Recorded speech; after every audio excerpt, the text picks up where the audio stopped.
আসসালামু আলাইকুম সম্মানিত দর্শক মণ্ডলী। আগামীকাল ফেব্রুয়ারি মাসের 12 তারিখ বাংলাদেশে ত্রয়োদশ জাতীয় সংসদের নির্বাচন অনুষ্ঠিত হতে যাচ্ছে। বহু প্রত্যাশিত এই জাতীয় নির্বাচনে জনগণ ভোট দিতে উন্মুখ হয়ে আছেন, এমনটি মনে করা সঙ্গত। দুটি স্পেসিফিক বিষয়ে একটু কথা বলতে চাই। বাংলাদেশের রাজনীতিতে একটি অন্যতম গুরুত্বপূর্ণ বৃহত্তম দল বাংলাদেশ আওয়ামী লীগ এই নির্বাচনে অংশগ্রহণ করছেন না কিংবা করার সুযোগ তারা পাচ্ছেন না। এটি একটা সময়ের বাস্তবতা। কিন্তু বাংলাদেশের বর্তমান পরিস্থিতিতে গণতান্ত্রিক অভিযাত্রায় আমাদেরকে যদি প্রবেশ করতে হয় তাহলে এই নির্বাচন ছাড়া আমাদের সামনে এই মুহূর্তে আর কোনো বিকল্প নেই। বাংলাদেশের রাষ্ট্র কাঠামোর যে চরিত্র, সেই চরিত্রকে নষ্ট করতে কতখানি ভূমিকা কিভাবে পালন করেছেন তা নিয়ে বিতর্ক আছে এবং সেটি থাকবে, এটি স্বাভাবিক। তবে আমরা কোনো কারণেই 2024 সালের 5 আগস্ট এই পূর্ববর্তী অবস্থায় ফিরে যেতে পারবো না। ফলে আমাদের তাকাতে হবে সামনে। সেই সামনে তাকানোর সূত্র হিসাবেই শুধু আমি সেই রাজনৈতিক দলের যে সকল বন্ধু শুধুমাত্র আদর্শিক কারণে আওয়ামী লীগ করতেন, যারা বিগত দিনের কোনো ধরনের যে সমস্ত সংগঠিত অন্যায় কর্মকাণ্ড এর সঙ্গে যাদের কোনো সম্পৃক্ততা নাই, যারা লুটপাটের মাধ্যমে অঢেল অর্থ উপার্জন করেননি, যারা রাজনীতিতে অন্যকে নিশ্চিহ্ন করতে সেই যে বিধ্বংসী ভূমিকা তাতে যারা অবতীর্ণ হননি, সে শ্রেণীটা অবশ্য সবসময় খুব ক্ষুদ্র হয়। খারাপ লোকের সংখ্যা সমাজে খুবই কম হয়, কিন্তু বাস্তবতা হলো এই অল্প সংখ্যক খারাপ লোকের প্রভাবটা বা তাদের আধিপত্যটা বেশি থাকে। সেটি যে কোনো সুন্দর জিনিস ধ্বংস করার জন্যই যথেষ্ট। অনেক বছরের পুরনো একটি রাজনৈতিক দল এই যে তাদের যে ফ্যাসিবাদী এবং স্বৈরতান্ত্রিক চরিত্রে যে পরিণত হওয়া, এর জন্য অনেকগুলো কারণ আছে, তবে দায়ী খুব অল্প সংখ্যক লোক। বিপুল জনগোষ্ঠী যারা আওয়ামী লীগকে তাদের আদর্শিক নেতা বঙ্গবন্ধু শেখ মুজিবুর রহমানের কারণে সমর্থন করতেন, তারা সকলে সামাজিক অন্যায়কারী নন। তারা দেশের নাগরিক, ভোটার তালিকায় তাদের নাম আছে। সঙ্গত কারণেই এই ভোটে অংশগ্রহণ করার অধিকার যেমন তাদের আছে, তেমনি আমরা মনে করি এই অধিকার বাস্তবায়ন করা এটিও তাদের রাষ্ট্রকে গণতান্ত্রিক অভিযাত্রায় নিয়ে যাওয়ার জন্য একটি গুরুত্বপূর্ণ দায়িত্ব। সে কারণেই আমরা বলতে চাই, গণতান্ত্রিক ব্যবস্থা দেশে চালু হলে তার সুবিধা সকল রাজনৈতিক দলই কোনো না কোনোভাবে পেয়ে থাকেন। আমি একটু পেছন থেকে উদাহরণ দেই। 1975 সালের 15ই আগস্টের দুর্ভাগ্যজনক ঘটনার পরে দেশের রাজনীতিতে ভিন্ন একটা মাত্রা ছিল। শহীদ রাষ্ট্রপতি জিয়াউর রহমান দেশে মাল্টি পার্টি ডেমোক্রেসি অর্থাৎ বহুদলী গণতান্ত্রিক ব্যবস্থা প্রবর্তন করার এই সুবিধাটা কিন্তু বাংলাদেশে আওয়ামী লীগও পেয়েছে। কারণ এর আগে 1975 সালে সকল রাজনৈতিক দল বিলুপ্ত করে বাকশাল গঠন করা হয়েছিল। হয়তো সে সময় সেটি তারা বলবেন এটি বাস্তবতা ছিল, কিন্তু পরবর্তীতে রাজনৈতিক অভিযাত্রায় যখন 78 সালের রাষ্ট্রপতি নির্বাচন কিংবা 79 সালের জাতীয় সংসদ নির্বাচন, সেখানে কিন্তু আওয়ামী লীগ নামেই অংশগ্রহণ করার সুযোগ পেয়েছিল, এ কারণে যে দেশে বহুদলীয় গণতান্ত্রিক ব্যবস্থা প্রবর্তিত হয়েছিল শহীদ রাষ্ট্রপতি জিয়াউর রহমানের হাত ধরে। ফলে সেই গণতান্ত্রিক অভিযাত্রার সুযোগ দল হিসাবে আওয়ামী লীগ গ্রহণ করতে সক্ষম হয়েছিল।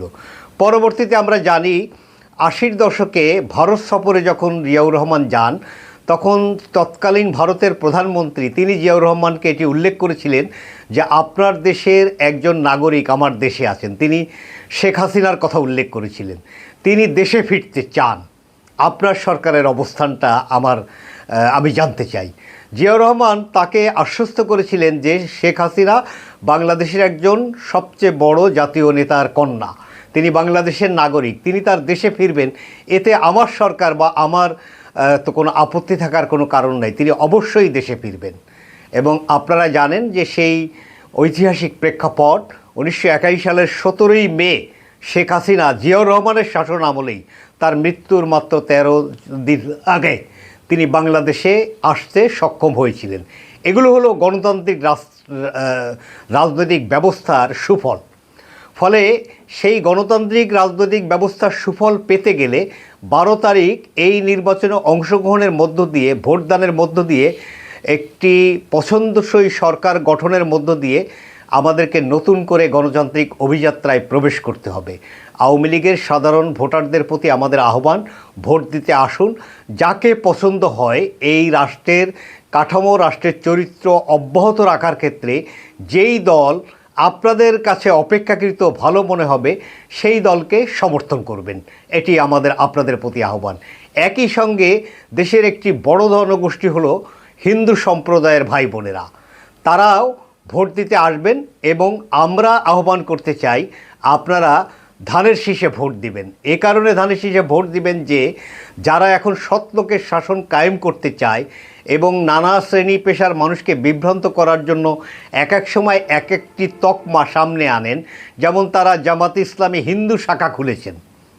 এটি বিজেপির আদলে, বিজেপি যেমন ভারতে মুসলিম শাখা খুলেছে, বাংলাদেশে জামাত ইসলামী হিন্দুদেরকে বিভ্রান্ত করার জন্য অথবা হিন্দুদেরকে নিজেদের অনুকূলে আনার জন্য তারা জামাত ইসলামী হিন্দু শাখা খুলেছেন। অথচ জামাতের যে রাজনৈতিক আদর্শিক এজেন্ডা, তার সাথে হিন্দুদের সম্পৃক্ত হওয়ার কোনো সুযোগ নাই। তারা দুজনকে মনোনয়ন দিয়েছেন জাতীয় সংসদ নির্বাচনে। খুলনার একজনকে মনোনয়ন দিয়েছেন কৃষ্ণ নন্দী, একটা ক্লাউন জোকার হিসাবে, যিনি মানুষের সামনে ইতিমধ্যে উপস্থাপিত হয়েছেন। যিনি ভোটার হলেন জামাতের সেক্রেটারি জেনারেল গোলাম পরোয়ার যে আসনের প্রার্থী, খুলনা 5, সেখানকার ভোটার। তাকে প্রার্থী করা হলো খুলনা 1, যেটি হিন্দু অধ্যুষিত এলাকা। অর্থাৎ এটি প্রতারণা এবং ছলচাতুরির একটা উপায় মাত্র।